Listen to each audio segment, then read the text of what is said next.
धरती पर जब मनुष्य का जीवन पूर्ण होता है और उसके सत्कर्म उसके साथ चलते हैं तो उसकी आत्मा स्वर्ग की ओर प्रस्थान करती है। स्वर्ग जहाँ न अंधकार है न दुरख, जहाँ हर क्षण दिव्यता से भरा है, जहाँ जीवन केवल आनंद और सुख का नाम है। आइए आज हम आपको स्वर्ग लोक की उस अद्भुत यात्रा पर ले चलते हैं जहाँ हर कोना जन्नत से भी बढ़कर है। स्वर्ग का द्वार और पहला अनुभव। जैसे ही आत्मा स्वर्ग के प्रवेश द्वार तक पहुंचती है, सामने स्वर्ण से बने विशाल द्वार दिखाई देते हैं। इन द्वारों पर दिव्य रत्न जड़े होते हैं जिनकी चमक इतनी तेज होती है कि मानो सूरज की रोशनी भी फीकी लग जाए। द्वारपाल जय और विजय मुस्कुराते हुए आगंतुक आत्माओं का स्वागत करते हैं।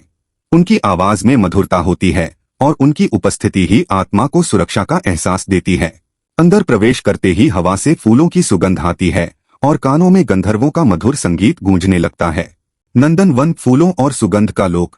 स्वर्ग का सबसे प्रसिद्ध बाग है नंदन वन। यहाँ फूल केवल खिलते ही नहीं बल्कि हर पल अपने रंग बदलते हैं। सुबह ये सुनहरे होते हैं, दोपहर में नीले और शाम को चांदनी जैसे चमकते हैं।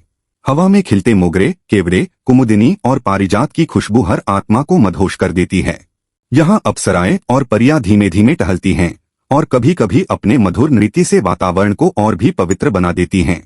हर आत्मा यहाँ पहुंचकर यही सोचती है, काश यह क्षण कभी खत्म न हो। कल्पवृक्ष और दिव्य फल।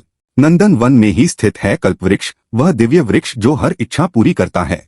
उसकी शाखाओं से झरते आम, अंगूर, अनार और ऐसे अनेक फल होते हैं जिन्हें खाने के बाद न तो भूख रहती है न प्यास। इन फलों का स्वाद इतना दिव्य होता है कि जुबान पर लगते ही आत्मा तृप्त हो जाती है। कहा जाता है, कल्पवृक्ष के नीचे बैठकर की गई हर साधना तुरंत पूर्ण होती है। स्वर्गीय झीलें और सरोवर।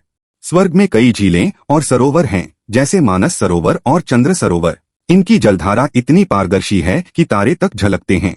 यहाँ स्नान करने से आत्मा का हर पाप धुल जाता है और मन पूर्णतः निर्मल हो जाता है। जल में कमल खिले रहते हैं जिनसे दिव्य प्रकाश निकलता है। कभी कभी यहाँ हंस और सुंदर हरण भी खेलते हुए दिखाई देते हैं। इंद्रलोक का महल। स्वर्ग का केंद्र है इंद्रलोक, इंद्रदेव का दिव्य महल। यह महल स्वर्ण, हीरे और मणियों से बना हुआ है। इसकी छतें बादलों को छूती हैं और इसकी दीवारें ऐसे चमकती हैं मानो लाखों सूरज एक साथ दमक रहे हों। इंद्रसभा में गंधर्व संगीत बजाते हैं, अप्सराएं नृत्य करती हैं और देवगण हंसी खुशी संवाद करते हैं।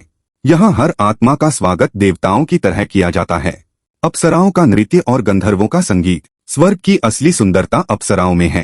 ब्रह्मा, मेनका, उर्वशी और तिलोत्तमा जैसी अप्सराएं जब नृत्य करती हैं तो हर कोई मंत्रमुग्ध हो जाता है। उनकी चंचल मुस्कान, कोमल अदाएं और मधुर स्वर मानो चांदनी की तरह दिल को छू जाते हैं। गंधर्वों का संगीत वीणा, मृदंग और बांसुरी पर गूंजता है। यह नृत्य और संगीत आत्मा को दिव्य आनंद में डुबो देता है। स्वर्गीय भोजन और दिव्य स्वाद। स्वर्ग का भोजन अमृत जैसा होता है। यहाँ भोजन में मिठास है लेकिन कभी भारीपन नहीं होता। रसगुल्ले जैसे बादलों से बने पकवान, दूध से बनी मधुर मिठाइयाँ और ऐसे ऐसे व्यंजन जिनकी तुलना धरती पर संभव नहीं। एक बार चखने के बाद आत्मा सदा तृप्त रहती है। स्वर्ग का सुख और विलासिता। स्वर्ग में आत्मा कभी बूढ़ी नहीं होती, कभी बीमार नहीं होती और कभी थकती नहीं। हर आत्मा हमेशा जवान, सुंदर और तेजस्वी रहती है। रत्नजड़ित वस्त्र, स्वर्ण सिंहासन और दिव्य आभूषण हर किसी को सहज मिलते हैं। यहाँ हर आत्मा का जीवन विलासिता और शांति से भरा होता है। स्वर्ग की शांति और दिव्यता।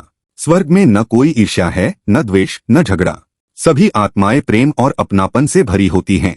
हर जगह भजन, संगीत और खुशहाली का वातावरण होता है। यहाँ केवल आनंद है, केवल दिव्यता है।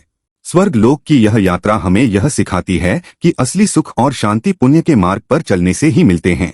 मनुष्य जब धरती पर सत्कर्म करता है तो उसे स्वर्ग जैसे दिव्य लोक का वरदान मिलता है, जहाँ जीवन है अमर सौंदर्य, अमर आनंद और अमर शांति।